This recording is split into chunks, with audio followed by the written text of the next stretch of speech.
Hi friends, welcome back to Arya's learning. അപ്പോൾ ഇന്ന് നമ്മൾ നോക്കാൻ പോകുന്നത് സ്റ്റാൻഡേർഡ് 6-ലെ അടിസ്ഥാന ശാസ്ത്രത്തിലെ 7ാമത്തെ ചാപ്റ്ററാണ് ആകർഷിച്ചും വികർഷിച്ചും. അപ്പോൾ ഒന്നാമത്തെ ചോദ്യം, സാധാരണയായി കൃത്രിമകാന്തം നിർമ്മിക്കാൻ ഉപയോഗിക്കുന്ന ലോഹസങ്കരം അൽനിക്കോ.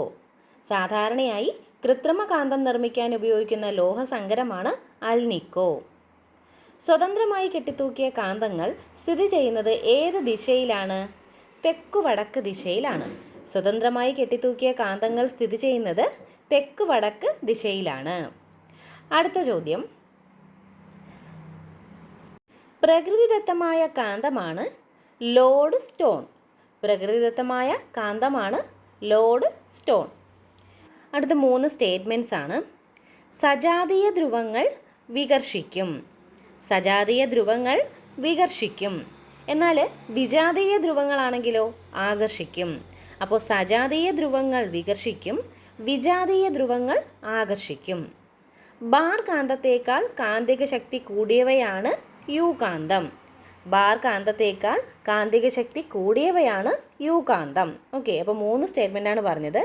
സജാതീയ ധ്രുവങ്ങൾ വികർഷിക്കും, വിജാതീയ ധ്രുവങ്ങൾ ആകർഷിക്കും, ബാർ കാന്തത്തേക്കാൾ കാന്തിക ശക്തി കൂടിയവയാണ് യു കാന്തം. ഇനി കാന്തം നിർമ്മിക്കാൻ ഉപയോഗിക്കുന്ന മൂലകങ്ങളാണ് നിയോഡിമിയം, സമീറിയം. കാന്തം നിർമ്മിക്കാൻ ഉപയോഗിക്കുന്ന മൂലകങ്ങൾ ഏതൊക്കെയാണ്? നിയോഡിമിയം, സമീറിയം. അടുത്ത ചോദ്യം, സ്പീക്കറിൽ ഉപയോഗിക്കുന്ന കാന്തം ഏതാണ്?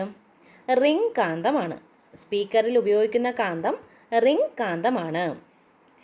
അടുത്ത ചോദ്യം, അൽനിക്കോയിൽ അടങ്ങിയിട്ടുള്ള മൂലകങ്ങൾ ഏതൊക്കെയാണ്? അൽനിക്കോയിൽ അടങ്ങിയിട്ടുള്ള മൂലകങ്ങൾ ഏതൊക്കെയാണ്? Nickel, aluminium, cobalt.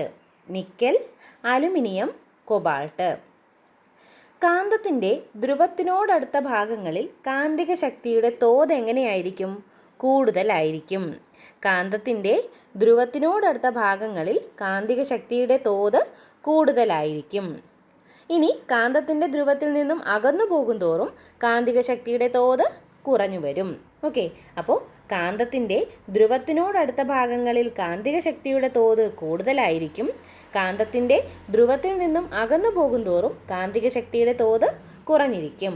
ഓക്കെ, ഇനി അകാന്തിക വസ്തുവിന് ഉദാഹരണമാണ് അലുമിനിയം. എന്താണ്? അകാന്തിക വസ്തുവിന് ഉദാഹരണമാണ് അലുമിനിയം. അടുത്ത ചോദ്യം, കൃത്രിമകാന്തങ്ങൾ നിർമ്മിക്കാൻ ഉപയോഗിക്കുന്ന വസ്തുക്കൾ ഏതെന്നാണ്? ഓക്കെ, കൃത്രിമകാന്തങ്ങൾ നിർമ്മിക്കാൻ ഉപയോഗിക്കുന്ന വസ്തുക്കളാണ് ഇരുമ്പും ഉരുക്കും. കൃത്രിമകാന്തങ്ങൾ നിർമ്മിക്കാൻ ഉപയോഗിക്കുന്ന വസ്തുക്കൾ ഏതൊക്കെയാണ്? ഇരുമ്പും ഉരുക്കും. അപ്പോൾ ഇന്നത്തെ ക്ലാസ് എല്ലാവർക്കും ഇഷ്ടമായെന്ന് വിചാരിക്കുന്നു. എല്ലാവരും നന്നായിട്ട് പഠിക്കുക. Okay, thank